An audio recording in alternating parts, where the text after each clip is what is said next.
glamour of Haritalika Teej gripped the women with the age-old festival of Hindu women was celebrated with much fanfare across the country today. Teej is essentially a three-day festival as women fast in the name of Lord Shiva for prosperity and longevity of their husband. Both married and unmarried women joined in the celebration of Teej festival, which started as a sacred ritual of Brahmin and Kshetri castes, while in changing modern times, the other ethnic women were also seen rejoicing in the Teej festivals. Good evening, I'm Abhyuday Shrestha, and these are the headlines of the hour. Hindu women throng Shiva shrines throughout the country on the occasion of Haritalika Teej to offer special prayers to Lord Shiva. More than 400,000 visit the Pashupatinath temple. Prime Minister Pushpa Kamal Dahal, busy with parleys in his US visit, holds talks with UN Secretary General. Experts suggest concluding the peace process domestically. No movement of tourists in Pokhara even after the beginning of the tourist season. Occupancy limited to 20% in most hotels. And Nepali tennis players share grievances regarding lack of training facilities for the Asian Games. Players training abroad on their own expenses aim to win at least one match. Hindu women celebrated Haritalika Teej today by worshipping Lord Mahadev at Shiva shrines, singing songs and dancing that express the pains and pleasures of their life. According to the Pashupati Area Development Fund, more than 400,000 devotees thronged the Pashupatinath temple today. According to Hindu mythology, it is believed that during the Satya Yuga, literally translated as the Age of Truth, Parvati had observed a day-long fasting to attain Lord Shiva as her husband. Married and unmarried Hindu women worshipped Lord Shiva and fasted today, hoping for their prosperity, well-being and longevity of their husband and future husband, respectively. Meanwhile, all the four doors of the Pashupatinath temple were open from 3 this morning for the devotees to worship Lord Shiva. Lines were arranged from 4 different places for the devotees to enter the Pashupatinath temple. The Pashupati Area Development Fund claimed that the lines were better managed this time than in previous years. Devotees also thronged Shiva temples throughout the country today, including Kathmandu's Doleshwar, Gokarneshwar and Makhan Mahadev at Basantapur, and worshipped Lord Mahadev, singing songs and dancing.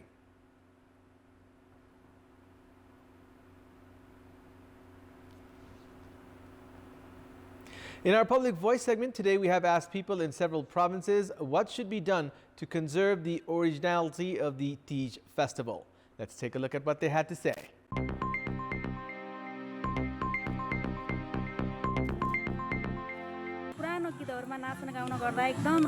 होटलमा बसेर दर खानु भन्दा आफ्नै गाउँघरमा बसेर दिदीबहिनीहरुसँग बसेर दर खाने बुढो पुस्ताले नयाँ पुस्ताले चाडपर्वको मौलिकता सिकाउन आवश्यक छ। अहिले छन् चमक झमकहरु गीतहरु हुन्छ नि त्यस्तो चाहिँ भन्दा पनि पुरानामा गीतहरुमा प्राथमिकता दिनु पर्यो। जुन विकृतिहरु बढ्दै छ नि त्यसलाई चाहिँ अन्त्य गर्नु पर्छ। तीजको दिन मात्रै पब्लिक होलिडे नभएर पञ्चमीको दिन पनि पब्लिक होलिडे दिनु पर्यो। तीजलाई मनाउने क्रममा विभिन्न किसिमका तड्काउ भड्काउ खालका उच्छृङ्खल गतिविधिहरू नगरिकन परम्परा र आफ्नो धर्मको सधैँ जगेर्ना गर्नुपर्छ। यो हाम्रो चाड हो, अहिलेको आधुनिकतिर लानु हुँदैन।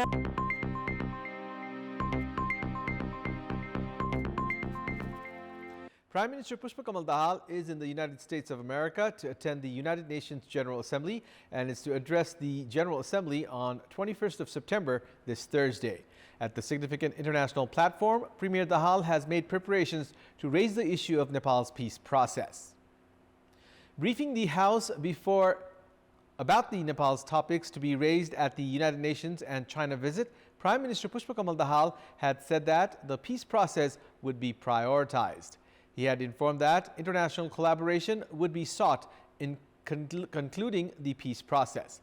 The main aspect of the peace process is transitional justice. However, the amendment of the act related to transitional justice has remained stranded at the Justice and Human Rights Committee.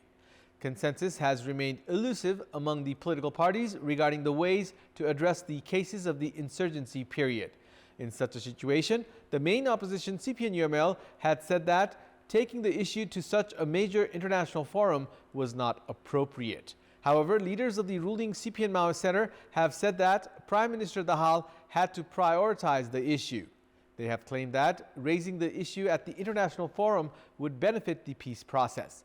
Diplomatic experts have also called for internal solutions to the issue. Despite the lapse of 17 years since the Comprehensive Peace Accord, political parties have yet to conclude the disputes. Political parties have been using this issue of international concern to serve their interests. Sambhav Siroya has been appointed the Managing Director of Kantipur Media Group. A meeting of the KMG board held today decided to appoint Siroya to the position. He is also the former Chief Executive Officer of KMG. Prior to this, Kailash Siroya had held the responsibility of the post of Managing Director. Congratulating the newly appointed Managing Director, Chairman of KMG, Kailash Siroya said Kantipur has reached its present position by working with team spirit and added that the media group would continue to do the same in days ahead. Chairman Siroya said that he would remain as the guardian of the institution and expressed confidence that the new KMG leadership would work by introducing new plans amid challenges. Newly appointed Managing Director Sambhav Siroya committed of ensuring editorial independence that Kantipur has maintained in its 30-year history. He also expressed the confidence of transforming hard times into opportunities. Siroya further added that the youthful energy would add to the success of KMG.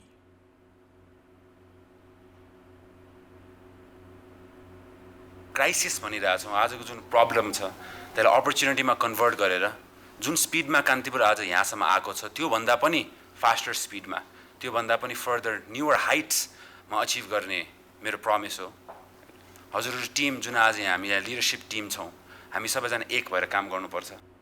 Managing Director Siroya accepted that media industries throughout the world have been badly affected in recent time and committed to working to overcome the economic crisis. Tourism season lasted from September to November in Nepal before the coronavirus pandemic. Back then, occupancy at hotels in Pokhara used to figure between 70 to 80%. Tourism entrepreneurs used to wait for the peak season. However, the recent tourist seasons have been disappointing. Despite the peak season in progress, hotels, trekking and travel agencies of Pokhara are operating at 35% occupancy. Foreigners plan on the destinations to visit and places to stay months before their vacation.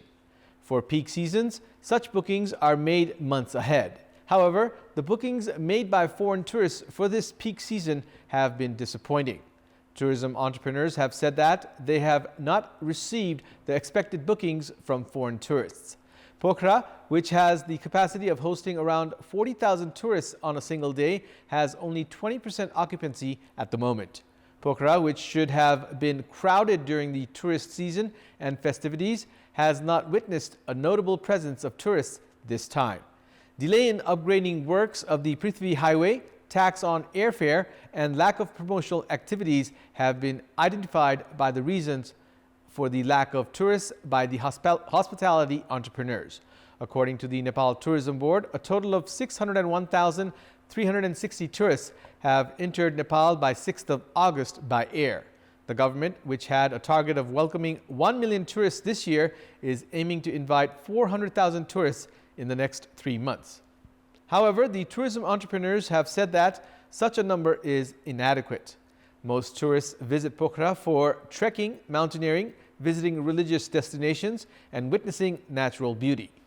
Despite some improvement in the national data, the lack of tourists in Pokhara, even in the peak season, is being considered as a matter of concern. The Department of Drug Administration has banned the use of 103 mixtures of antibiotics. The department has directed manufacturers, importers, and distributors not to register, renew, import, and use antibiotics not recommended by the World Health Organization.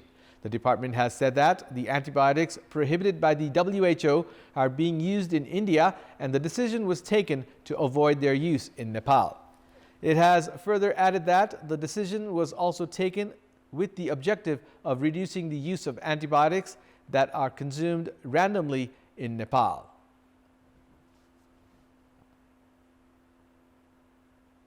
It's time now for our segment Public Pulse, where you text us with your opinion. Public Pulse. But before that, let's take a look at the results from yesterday's poll. Yesterday, we had asked you, what should be done to control inflation? 27% voted for A, policy level changes, 49% voted for B, prioritize production, and 24% voted for C, strict monitoring.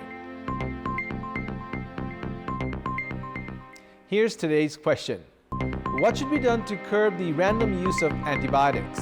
Your options are A, accountability of doctors, B, effective monitoring, and C, public awareness. The voting is on. Type NEWS, select your option A, B, or C, and send it to 34001 to share your opinion with us.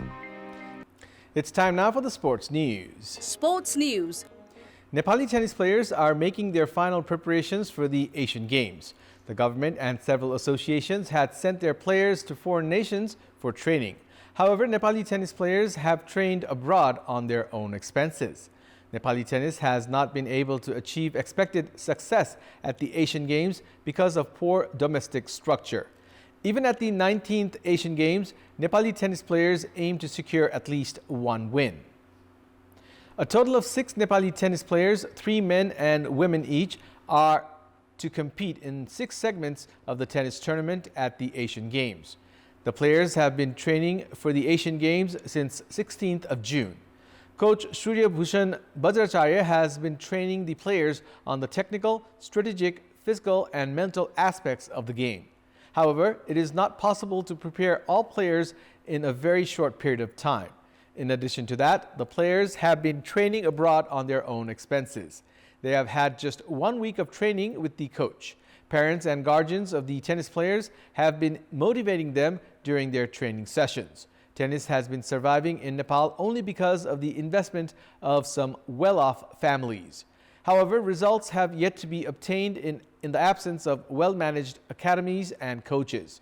As tennis is an expensive sport, many aspiring players do not have easy access to the required equipment. It is difficult for the few tennis players to remain in the sport. Nepali women's #1 Abhilasha Bishta, Mahika Rana, and Sunira Thapa have been playing tennis with the investment from their family members. Only a few players have been supported by the corporate sector. Nepali tennis has not been able to grow in the absence of management of required resources by the government. Nepali tennis players do not have adequate courts. New players can be produced while more tournaments can be organized if courts are managed. With the support of the government and the association, tennis can grow to become a sport that can represent Nepal at the international level. That's all for the moment. Thank you for watching. Good night.